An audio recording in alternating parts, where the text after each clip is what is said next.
할렐루야. 시편 8편 3절에서 9절 말씀을 통해 존재 가치를 인식하는 인생이라는 제목으로 하나님의 말씀을 함께 나누기를 원합니다. 시편 8편 3절과 9절 말씀을 제가 읽어드리겠습니다.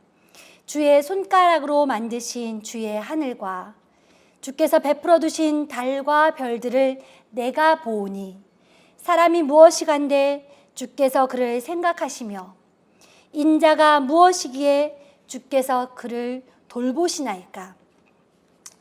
저를 하나님보다 조금 못하게 하시고 영화와 존귀로 간을 씌우셨나이다. 주의 손으로 만드신 것을 다스리게 하시고 만물을 그 발 아래 두셨으니 곧 모든 우양과 들짐승이며 공중의 새와 바다의 물고기와 바닷길에 다니는 것이니이다. 여호와 우리 주여, 주의 이름이 온 땅에 어찌 그리 아름다운지요. 아멘.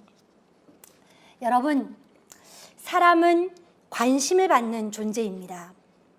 다른 사람들에게, 다른 가족들에게도 관심을 받겠지만 가장 근본적으로 하나님께 관심을 받는 존재입니다.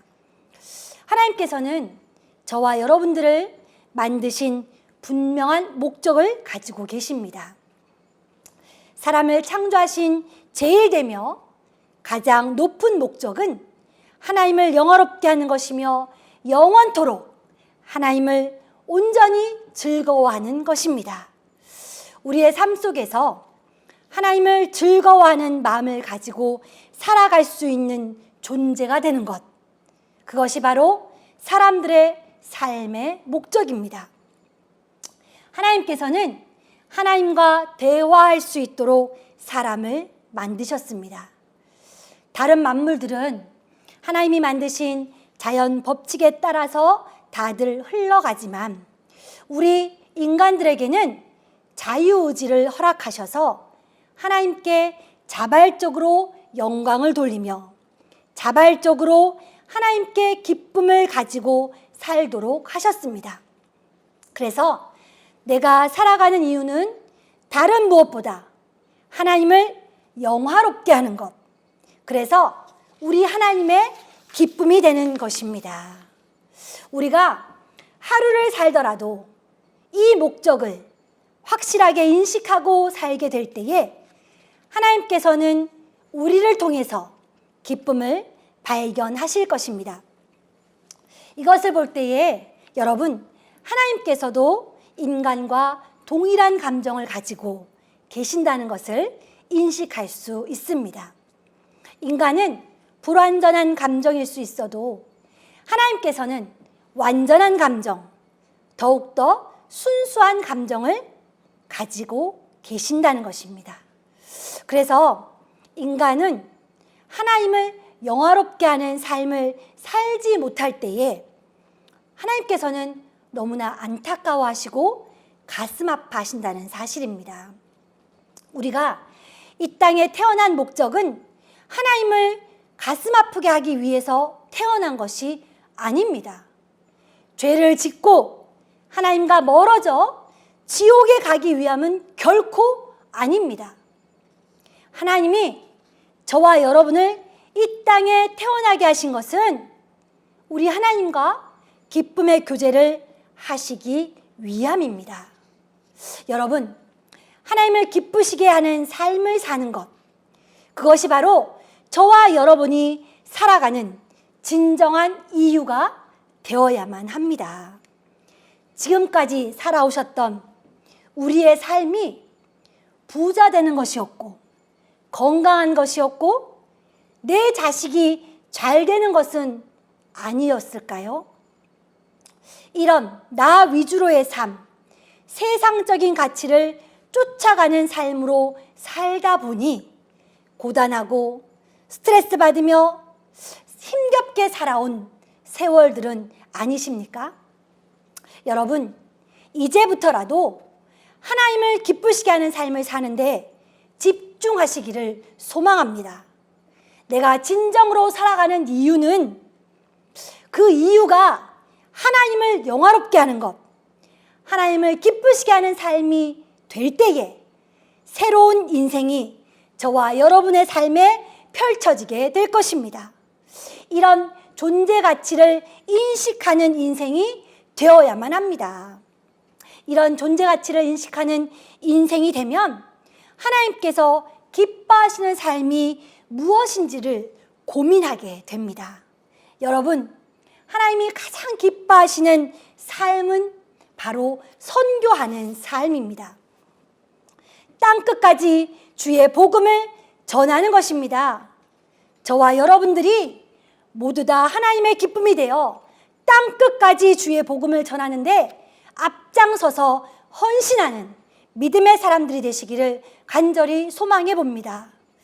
하나님을 기쁘시게 하는 인생을 사는데 집중해 보시기 바랍니다. 의식을 가지고 시간을 쪼개어 복음을 전하시는 삶을 살아야만 합니다. 이제 남은 생애를 통하여 하나님의 나라를 확장하는데 헌신하며 살아가게 될 때에 하나님께서 반드시 저와 여러분들의 인생에 기쁨과 평안을 허락해 주실 것입니다. 여러분, 하나님이 어떤 분이십니까? 우리가 이렇게 기도하면서 땅끝까지 복음을 전하면서 살 때에 하나님께서는 분명히 복을 허락하시는 능력의 하나님이심을 믿으시기 바랍니다. 시편 8편 3절입니다. 주의 손가락으로 만드신 주의 하늘과 주께서 베풀어 두신 달과 별들을 내가 보오니. 아멘. 여러분, 하나님께서 이 세상을 만드셨습니다. 하늘과 달과 별들을 만드셨습니다. 천지 만물을 만드신 분이십니다.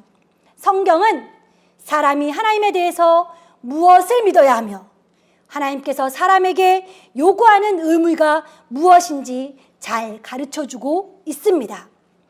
그렇다면 성경에서 가르치는 하나님의 본성은 어떤 것일까요? 하나님은 영으로서 본래부터 스스로 존재하시고 스스로 영광하시고 스스로 복되신 분이십니다. 더 나아가 스스로 완전하시며 영원하시며 완전히 충족하시며 불변하신 하나님이십니다. 하나님께서는 상식을 초월하시고 전능하신 분이십니다. 모든 것을 아시며 가장 지혜롭고 가장 거룩하고 가장 공의롭고 가장 긍휼하시고 은혜로우신 분이십니다. 우리 하나님은 오래 참으시고 선하심과 진리가 충만하신 분이십니다. 이런 완전하신 하나님께서 말씀으로 천지를 만드셨습니다. 우리가 이런 하나님의 본성을 믿고서 나아가면 하나님께서 분명히 저와 여러분들의 삶에 역사하시는 살아계신 하나님으로 경험되게 될 줄 믿습니다. 세상의 모든 일들은 믿음의 차원에서 이루어지고 결정되어집니다. 여러분, 예수님께서 분명히 메시아로 오셨습니다. 예수님이 오셨을 그 시대의 일부 유대인들도 처음에는 이 사실을 믿었습니다. 하지만 하나님의 말씀대로 바르게 살지 못하는 유대인들의 삶에 대해서 계속적으로 예수님께서 지적하시자 다시금 메시아로 인정하지 않는 삶으로 돌아서 버린 것을 발견할 수 있습니다. 즉, 메시아이지만 아예 메시아로 인정하지 않는 믿음으로 돌아서 버렸던 것입니다. 이것을 보면 모두 다 믿음이라는 개념이 들어가야만 생기는 하나의 전제라는 사실입니다. 즉, 믿는 것도 믿음이고 안 믿는 것도 믿음입니다. 여러분들이 식사하실 때 어머니나 가족들이 식사를 준비하는 사람이 독을 타지 않았을 것이라는 믿음이 있어서 식사하시지 않습니까? 여러분, 조선시대 사극들을 많이 보셨을 것입니다.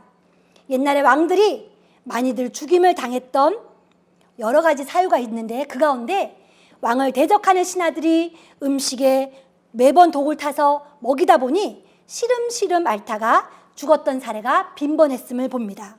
그래서 왕들은 미리부터 혹시나 음식에 독이 들어있지 않나 먼저 맛을 보는 기미상궁을 두어서 그가 먼저 음식을 먹게 했습니다. 그 이후 별탈이 없을 때 왕이 음식을 먹었던 사건들을 봅니다. 왕이 독살된 사례가 많다 보니 혹시나 음식에 독을 탈 것이라는 믿음으로 인해 기미상궁을 세워서 먼저 음식을 먹게 했던 것입니다. 이처럼 선한 것이든 악한 것이든 모두 다 믿음이 수반되어서 일어나는 일들이라는 것입니다. 여러분, 신이 있다고 믿는 것도 믿음입니다. 신이 없다고 믿는 것도 믿음입니다.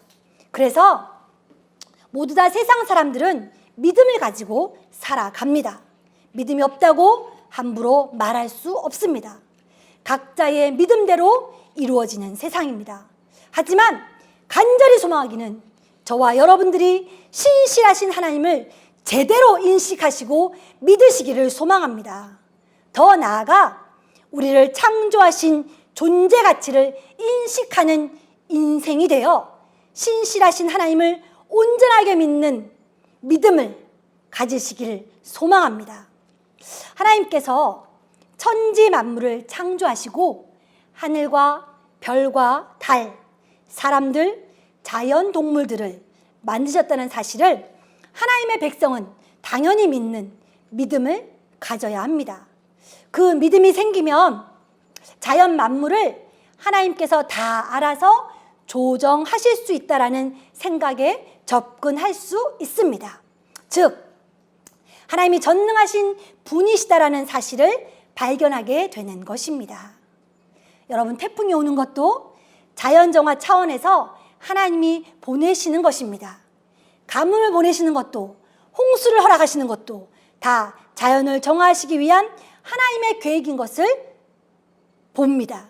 그래서 하나님께서는 자연 만물을 간섭하시고 조정하시고 계획대로 잘 돌아갈 수 있도록 자연 법칙을 운영하고 계신 것입니다. 이런 하나님께서 사람에 대해서는 자체 정화력을 함부로 운행하시지 않는 것을 우리는 발견합니다.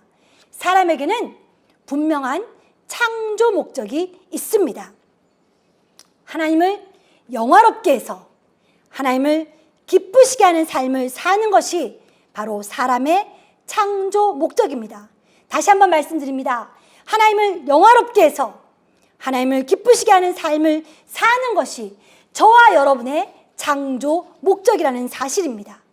그래서 하나님께서는 우리가 살아가는 삶 자체에 대해서 간섭하시지 않는 것 같으시지만, 그러나 자세히 살펴보면 일일이 간섭하시고 일일이 개입하신다는 사실을 알아야 합니다. 시편 8편 4절입니다. 사람이 무엇이간데 주께서 그를 생각하시며 인자가 무엇이기에 주께서 그를 돌보시나이까. 아멘. 한 번 더 읽어드리겠습니다. 사람이 무엇이간데 주께서 그를 생각하시며 인자가 무엇이기에 주께서 그를 돌보시나이까. 하나님은 사람들이 온전히 이 세상을 살아가고 있는지 계속 생각하고 계신다는 것입니다. 하나님께서 저와 여러분을 돌보시고 계십니다. 이처럼 하나님의 생각 속에 들어가 있는 존재가 바로 저와 여러분입니다. 사람입니다. 이런 사실들에 대해서 인식하는 삶이 필요합니다. 하나님의 생각 영역 속에 들어가 있는 존재, 하나님이 돌보시는 영역 속에 있는 저와 여러분이라는 사실을 인식하셔야만 합니다. 하나님께서는 자신의 생각 속에 저와 여러분을 지금도 눈동자처럼 지키시며 돌보고 계십니다. 창조 목적을 완벽하게 달성하는 저와 여러분이 되기를 기대하는 마음으로 바라보고 계신다는 것입니다.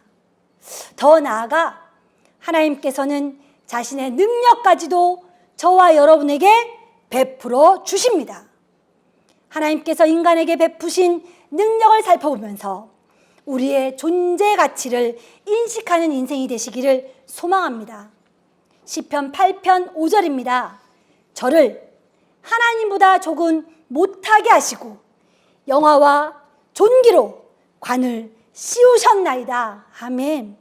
너무 놀랍지 않습니까? 여러분, 하나님께서는 저와 여러분을 하나님보다 조금 못한 존재, 영화와 존귀로 관을 씌운 존재라는 것을 인식하는 인생이 되기를 소망하십니다.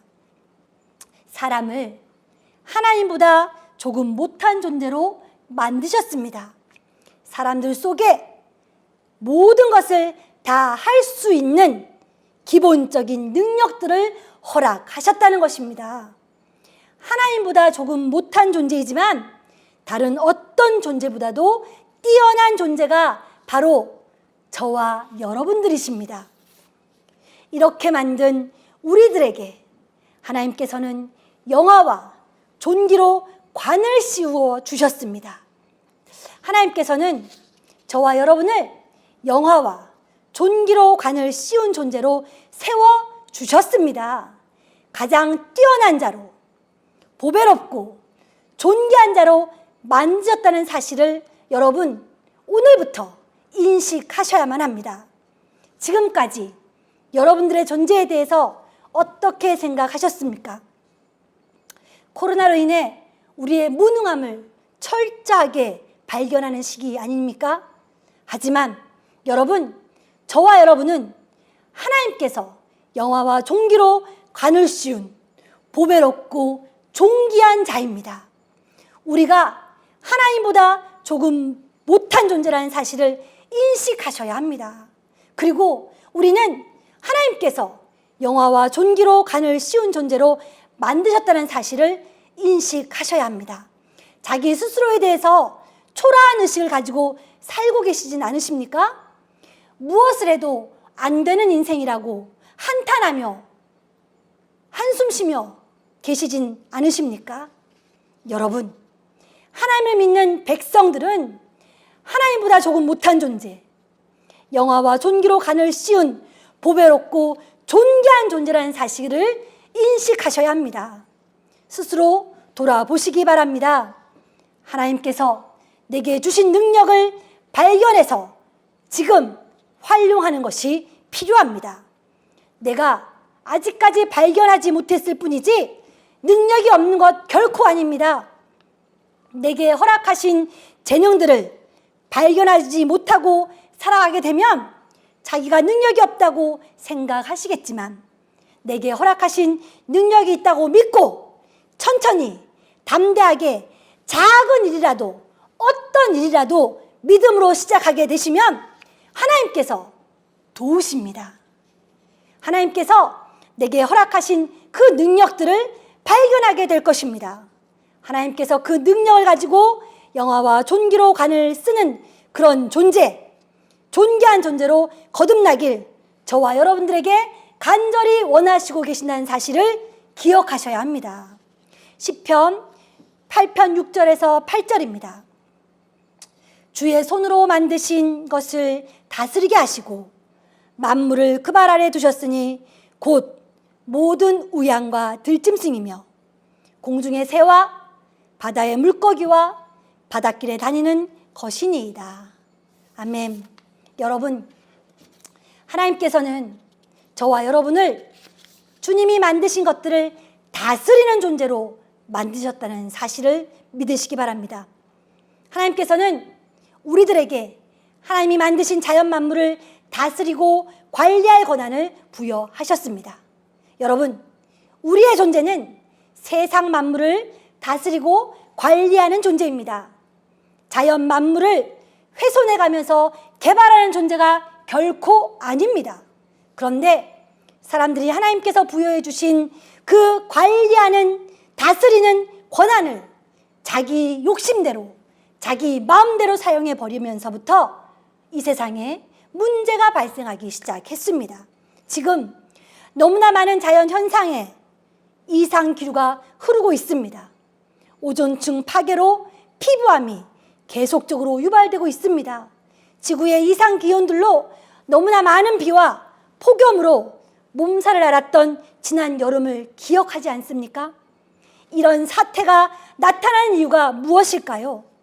바로 인간들의 관리를 추구하는 이 편리를 추구하는 이기적인, 아니 배려심 없는 무분별한 개발의 결과로 이런 사태가 초래된 것입니다. 하나님께서 관리하라고 주신 능력을 자기 편리와 자기 욕심을 위해 무분별하게 개발했던 결과로 이런 초유의 사태가 나타난 것을 보며 안타깝지 않습니까? 그러므로 우리는 하나님이 우리에게 주신 관리하고 다스리는 능력을 다시금 원래 상태대로 회복하는 것이 필요합니다. 인간의 편리를 위해 자연을 마구 훼손해가면서 개발하는 관리가 결코 아닙니다. 하나님이 주신 자연 그대로를 살리면서 아름답게 꾸미는 그런 아름다운 개발로 돌아서기를 원합니다. 자연 만물 뿐이겠습니까? 하나님께서 저와 여러분에게 허락해 주신 능력들이 있습니다. 그것들을 회복해야 합니다. 지금 자연 생태학자들이 주장하고 있는 내용들 아닙니까? 자연을 원상 회복시키자. 개발해서 돈이 우선이 아니라 자연은 자연 그대로 복원하는 것이 우선입니다. 우리가 하나님으로부터 부여받은 능력은 관리력입니다. 개발과 파괴가 아닙니다. 우리의 관리력은 하나님이 만드신 이 자연 만물과 내 몸을 잘 관리하는 것입니다.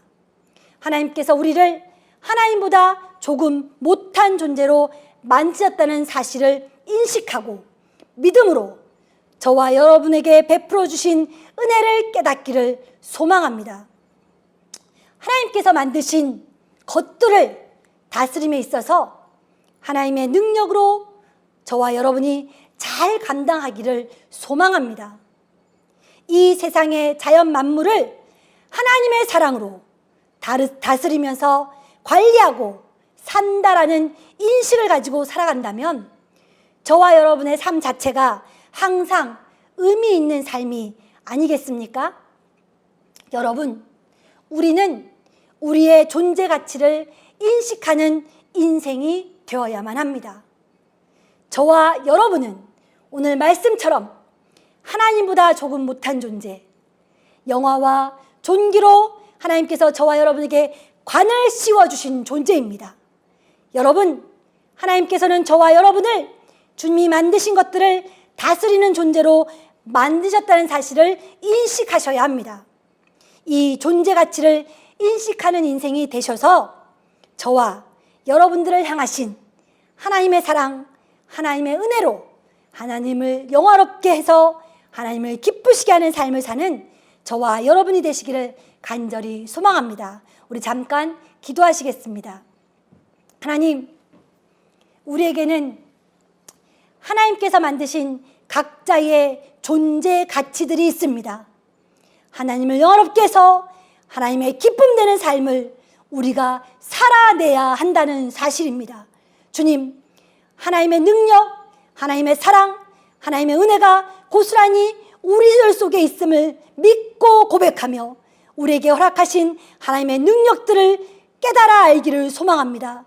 우리 각자에게 은혜를 주시고 믿음을 주셔서 하나님의 사람으로, 하나님의 능력으로 이 세상을 사랑하며 하나님의 기쁨되는 삶을 사는 아름다운 성도들, 하나님의 기쁨되게 하여 주시옵소서. 예수님의 이름으로 기도합니다. 아멘.